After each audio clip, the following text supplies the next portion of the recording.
नमस्कार, आप देख रहे हैं राजस्थान प्राइम। मैं हूं आपके साथ प्रियंका। राज्य के मुख्यमंत्री अशोक गहलोत राज्य के प्रभा ओझा प्राथमिक चिकित्सा केंद्र के लोकार्पण हेतु गांव और साथ ही गुसाईसर पहुंचे हैं और उसके साथ ही आपको बता दें कि सीएम का स्वागत केसरिया साफा पहनाकर पुष्पों का गुच्छा देकर किया गया। उसके साथ ही प्रभा ओझा स्मृति सेवा संस्था के अध्यक्ष रामकिशन ओझा ने भी उन्हें साफा पहनाया और इस दौरान पंडाल में वैदिक मंत्रोच्चारण के साथ ही शंखनाद की भी गूंज सुनाई दी है। इसके अलावा आपको बता दें कि कार्यक्रम का प्रथम स्वर्गीय प्रभाताई के चित्र पर सामने दीप प्रज्वलित करके किया गया। उन्होंने ग्रामीणों से आगामी चुनाव में गहलोत सरकार को वोट देने का आह्वान किया था। उन्होंने मुख्यमंत्री से इस अस्पताल को सीएचसी में बदलने की मांग की थी और ग्रामीणों से इसे संभाल कर रखने की भी बात कही।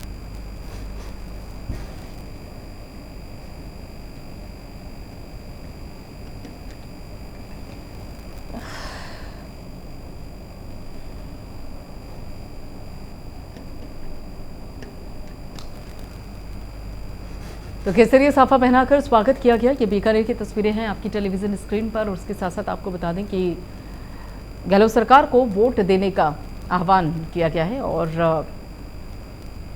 बता दें कि इसी साल राजस्थान में विधानसभा चुनाव होना है। ऐसे में अपने गांव मुख्यमंत्री अशोक गहलोत पहुंचे और इस बाबत तस्वीरें आपकी टेलीविजन स्क्रीन पर।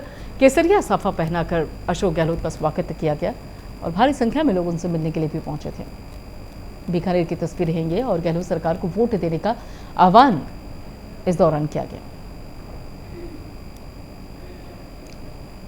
सुरेश जैन हमारे साथ जुड़ चुके इस बाबत आगे की जानकारी देने के लिए। सुरेश, यहाँ पे अशोक गहलोत बीकानेर पहुंचे, बताया जा रहा है कि अपने गांव पहुंचे हैं। वो कैसा स्वागत हुआ और साथ ही एजेंडा क्या है अशोक गहलोत के अपने गांव पहुंचने का?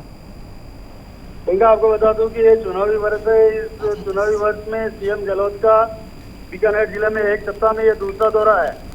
इसलिए उन्होंने आज डूंगरगढ़ तहसील के 2 शहीदों की मूर्तियों का अनावरण किया, वह एक प्राथमिक स्वास्थ्य केंद्र का लोकार्पण किया।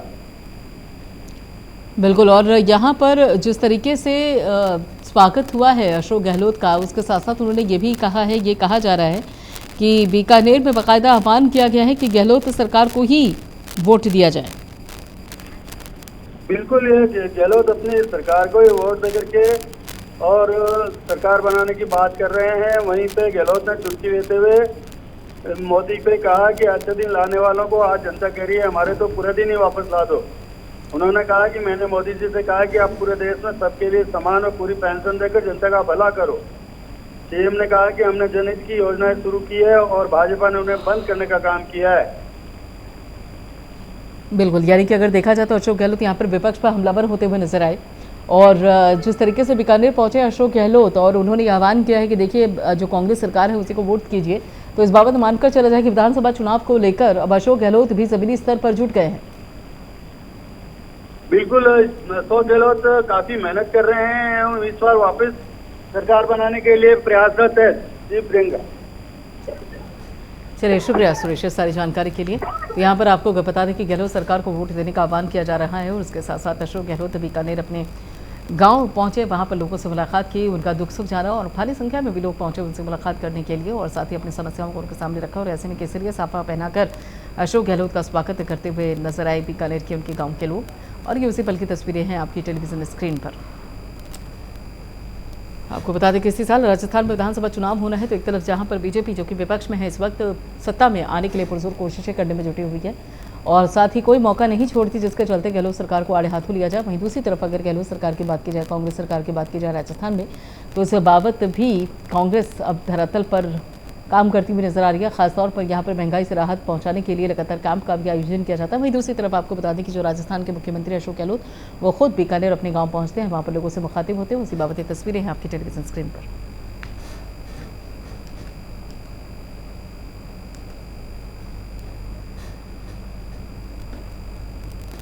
खिलाड़ियों के धरने को लेकर सचिन पायलट ने विधानसभा अध्यक्ष सीपी जोशी से मुलाकात की। वहीं पर मुलाकात के दौरान सचिन पायलट ने कहा कि हमारे खिलाड़ी धरने पर बैठे हैं, उन पर चर्चा होनी चाहिए। खिलाड़ी इतने आरोप लगा रहे हैं, फिर भी केंद्र सरकार कुछ नहीं कर रही है।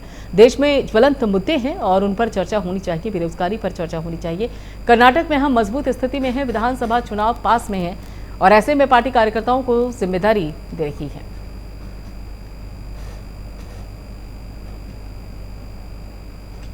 नीति में आज की मुद्दों पर चर्चा होनी चाहिए। अनफॉर्चुनेटली व्यक्ति भाषा, उनकी स्टेटमेंट्स पर चर्चा होती है, लेकिन जो देश में ज्वलंत मुद्दे हैं, महंगाई है, बेरोजगारी है, हमारे नौजवान पहलवान बैटिंग करने पड़ रहे, उस पर कोर्ट के इंटरवेंशन के बाद FIR दर्ज हो रही है। आप समझ लीजिए यहाँ पर FIR दर्ज होना एक स्वाभाविक सी बात है। और जिन खिलाड़ियों ने हमारे लिए मेडल जीते हैं, नाम रोशन किया है और इतने आरोप लगाए जा रहे हैं, उसके बावजूद भी सरकार ने काम नहीं किया, तो स्पष्ट है कि वो अपने नेताओं को प्रोटेक्ट करना चाहते हैं। इसलिए मुद्दों की राजनीति होनी चाहिए। बेरोजगारी बहुत चरम पर है, महंगाई है और केंद्र सरकार हर मोर्चे पर विफल है। इसलिए मुझे लगता है कि जनता बदलाव चाहती है। कर्नाटक में कांग्रेस पार्टी बहुत मजबूत है, भाजपा का प्रचार है वो सिर्फ है और डराकर वोट लेने की प्रचार करने की कोशिश कर रहे हैं। लेकिन कांग्रेस का जो एक्सटेंसिव कैंपेन हुआ है, जो रुझान आ रहे हैं, मुझे लगता है कि पूर्ण बहुमत के साथ तो राजनीति में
नगरीय विकास एवं स्वायत्त शासन मंत्री यानी कि शांति धारीवाल ने केंद्रीय मंत्री गजेंद्र सिंह शेखावत पर सीएम पर यहां पर बात की और साथ ही व्यक्तिगत बयान के बाद ही हमला बोलते हुए कहा कि गजेंद्र सिंह आरोपी हैं, इसलिए हाईकोर्ट जाकर जमानत करवाई है। धारीवाल ने बीजेपी पर भी हमला बोलते हुए कहा कि बीजेपी के पास कोई मुद्दा नहीं, कांग्रेस की कल्याणकारी योजनाओं और सरकार की संवेदनशीलता ने कांग्रेस के प्रति आकर्षण को बढ़ा दिया है। शांति धारीवाल ने कर्नाटक चुनाव को लेकर कहा कि बीजेपी के पास कोई मुद्दा नहीं, इसलिए सिर्फ सांप्रदायिक माहौल बनाकर चुनाव में जाना चाहती है। भाई देखिए, असल में देखा जाए तो जनता जो है वो भारतीय जनता पार्टी को एकदम नेश नाबूद करना चाहती है। मुझे तो ये लगता है जितना मैं घूम रहा हूँ उसमें कोई भी आदमी भारतीय जनता पार्टी की तरफ जो है जो लोग पहले गए थे वो भी कांग्रेस की तरफ जो है वो कांग्रेस की तरफ जो है वो आकर्षित हो रहे हैं, क्योंकि काम इतने हुए हैं, इतनी गहलोत साहब की सरकार ने इतने काम किए हैं और गहलोत साहब ने खुद महंगाई के खिलाफ जो है लोगों को मजबूत करने के लिए इतनी योजनाएं दी हैं कि जिससे लोग प्रभावित होकर के जो है वो कांग्रेस की तरफ मुड़ रहे हैं। तो भारतीय जनता पार्टी का तो सुपड़ा साफ होगा। व्यक्तिगत हमले भी किए जा रहे हैं। व्यक्तिगत हमले, गजेंद्र सिंह तो खुद फंसे हुए हैं, वो तो आरोपी है। आरोपी नहीं होते तो हाई कोर्ट में जाकर के जमानत काहे को करवा लेते भाई।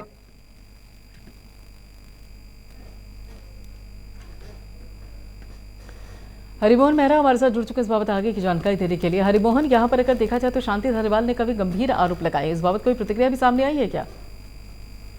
जी बिल्कुल, कोटा शहर में जो भाजपा के जनप्रतिनिधि है और आम पब्लिक के उन लोगों की धारीवाल जी के बयान के बाद जो बीजेपी पे हमला बोला है, उनकी प्रतिक्रिया है कि जैसे जैसे कांग्रेस चुनाव आ रहे वैसे वैसे कांग्रेस के नेता लोग जनता के बीच जा रहे हैं और उल्टे सुल्टे बयान दे रहे हैं।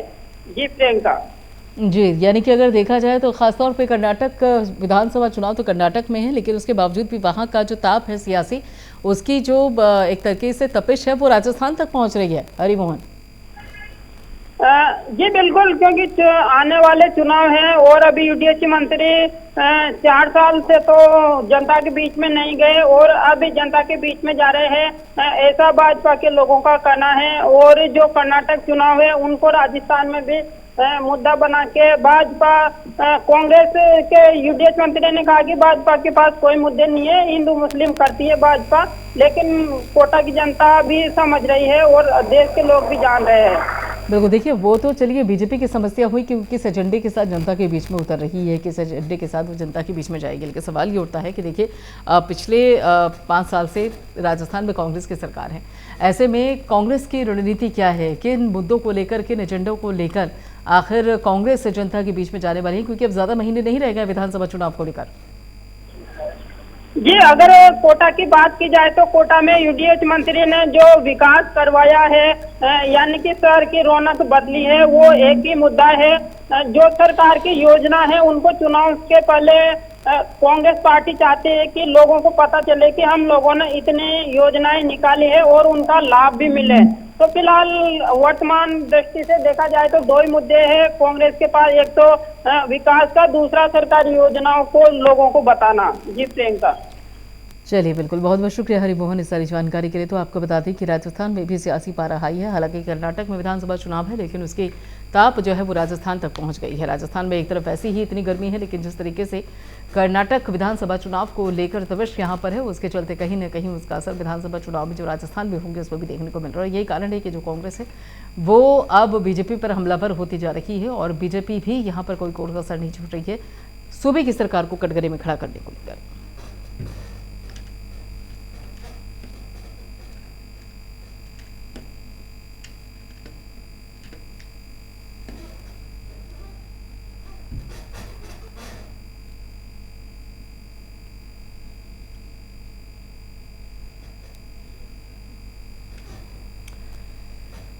राज्य सरकार द्वारा सफाई भर्ती प्रक्रिया को लेकर वाल्मीकि समाज की ओर से चलाए जा रहे आंदोलन के दौरान समाज के लोगों ने नगर निगम में प्रदर्शन किया। प्रदर्शनकारियों ने सरकार के खिलाफ नारेबाजी की और प्रदर्शनकारियों का कहना है कि पहले सरकार ने सफाई कर्मियों के पदों में कटौती की और अब भर्ती प्रक्रिया स्थगित कर दी गई। उनकी मांग है कि सरकार भर्ती प्रक्रिया में आरक्षण की पात्रता सहित अनेक पात्रताओं को हटाकर जल्द ही सफाई कर्मियों की भर्ती करे।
सुरेश जैन हमारे साथ जुड़ चुके इस बाबत आगे की जानकारी देने के लिए। सुरेश, यहाँ पर जो आंदोलनकारी हैं सफाई कर्मचारी, क्या कुछ मांगे हैं उनकी और उनकी मांगों को लेकर कोई आश्वासन अभी तक उनको मिला है या नहीं?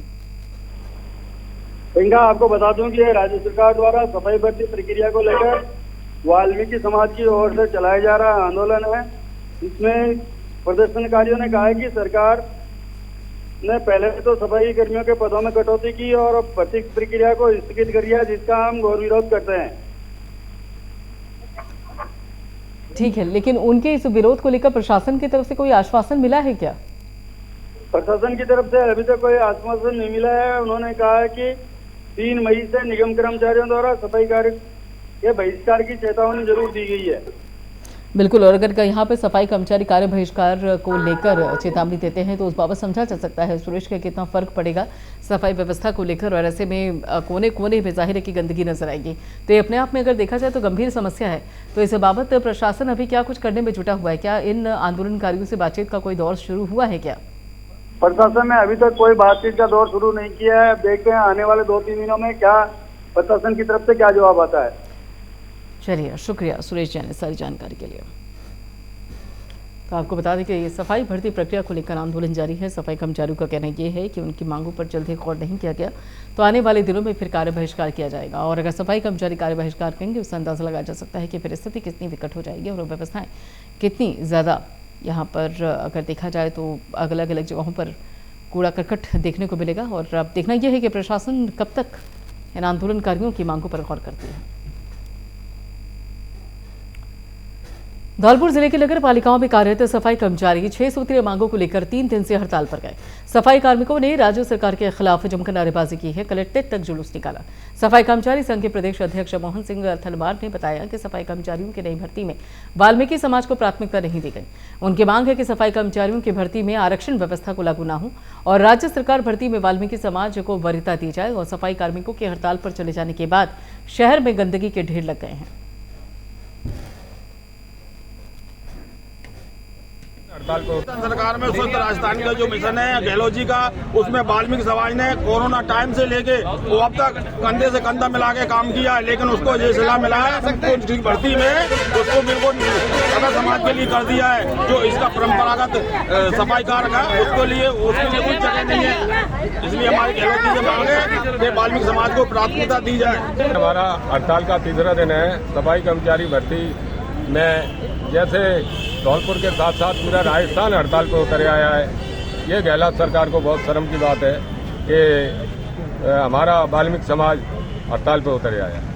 किन मांगों को लेकर हड़ताल? इन मांगों को लेकर है कि सफाई कर्मचारी भर्ती में वाल्मीकि समाज को ही प्राथमिकता मिले और ये ही परंपरागत रूप से कार्य कर रहे हैं और इनको ही प्राथमिकता मिले।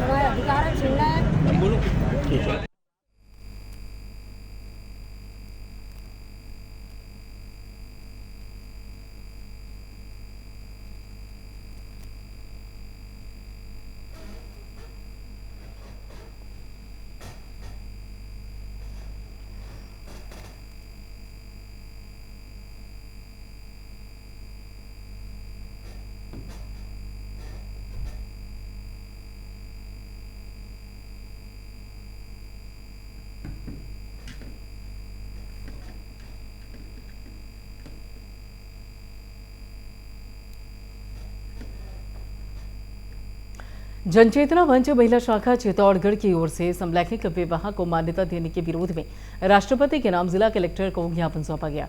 अर्बन कोऑपरेटिव बैंक महाप्रबंधक वंदना बजीरानी ने बताया कि जनचेतना मंच महिला शाखा की ओर से समलैंगिक विवाह को मान्यता नहीं देने के संबंध में 200 महिलाओं के हस्ताक्षर युक्त एक ज्ञापन राष्ट्रपति के नाम जिला कलेक्टर को सौंपा गया है, जिसमें भारतीय परंपराओं के अनुसार समलैंगिक विवाह को मान्यता न देने की मांग की गई है। आज जो विषय बहुत ही चिंताजनक चल रहा है वो ये है कि सुप्रीम कोर्ट में समलैंगिक विवाह संबंधी याचिका लंबित है और ये एक मामला फास्ट ट्रैक पर चल रहा है। इस मामले पर सुनवाई होनी है और इसका फैसला आने वाला है। हम सब भारतीय संस्कृति में रहते हैं और हम सब अपनी आने वाली पीढ़ी के लिए चिंतित हैं, क्या इस प्रकार की परंपरा भारत में जीवित रह पाएगी। कर रहे हैं हम ये चाहते हैं कि समलैंगिक विवाह को मान्यता नहीं मिले। नाम ज्ञापन दिया जा रहा है। आज हम माननीय जिला कलेक्टर चित्तौड़गढ़ के माध्यम से हमारे देश के माननीय राष्ट्रपति महोदय एवं माननीय प्रधानमंत्री महोदय को ज्ञापन देकर इस विषय की मांग करते हैं।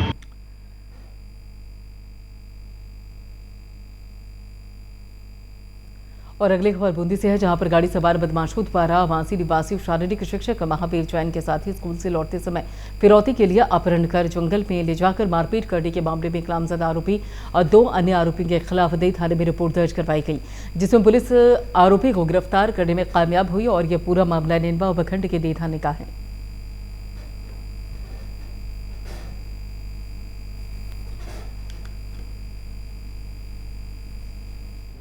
दिनांक 18/4/23 को करीब 1:40 PM पर शारीरिक शिक्षा के महावीर जैन सादेड़ा स्कूल से अपने घर पर आ रहा था, तो सादेड़ा और बांसी के बीच में 3 आरोपियों ने शारीरिक शिक्षक को रोककर अपहरण किया व जंगल में ले जाकर उससे फिरौती मांगी। इस पर घटना के दूसरे दिन ही आरोपी राधे श्याम प्रजापत निवासी का सदावतिया को गिरफ्तार कर लिया गया था।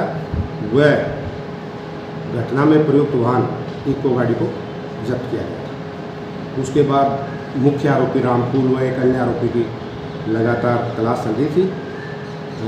आज जो है मुखबिर की सूचना मिली कि वो घर के पीछे जो है बकरियां बांधने के स्थान पर टापरी बनी हुई उसके पीछे सो रहा है। इस पर नई टीम के वहाँ पहुँचे और उसको गिरफ्तार किया गया है। और अगले खबर धौलपुर से है, जहां पर विद्युत शॉर्ट सर्किट में रेडीमेड शोरूम पे भीषण आग लग गई। आग लगने से बाजार में दहशत फैल गई। मौके पर पुलिस और प्रशासन पहुंचे। आग पर काबू पाने के लिए 2 दमकल गाड़ियों को बुलाया गया, परंतु आग के लपटें फैलती चली गई। मौके पर एसडीएम गिरधर लाल मीणा पहुंचे और दमकल की 2 गाड़ियां और साथ ही पानी के टैंकर की मदद से आग पर काबू पाने का प्रयास किया गया, लेकिन अभी तक आग के हालातों पर काबू नहीं पाया जा सका है।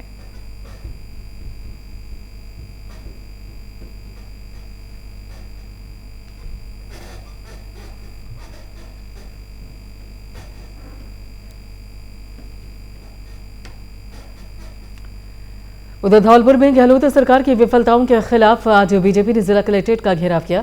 जनाक्रोश घेराव में पहुंचे अलवर सांसद महंत बालकनाथ योगी और साथ ही टोंक सवाई माधोपुर सांसद सुखबीर सिंह जौनपुरिया ने गहलोत सरकार पर प्रहार किया।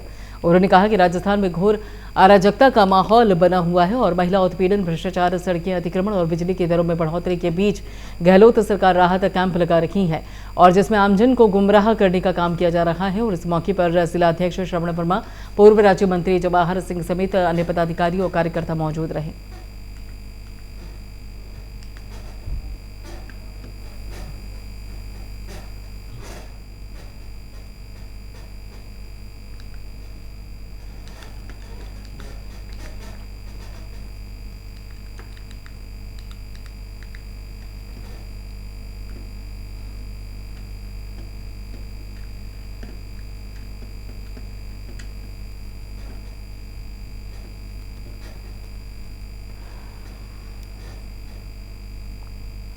धौलपुर जिले के 2 अलग अलग पुलिस थाना इलाकों में 2 महिलाओं के साथ दुष्कर्म के मामले सामने आए।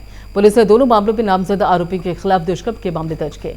पुलिस ने दोनों पीड़ित महिलाओं का मेडिकल जांच करवाया और पहले दुष्कर्म का मामला सरमथुरा इलाके का है और दूसरा मामला दिहौली थाना इलाके का। पुलिस ने दुष्कर्म के मामले में दर्ज कर अनुसंधान शुरू कर दिया है।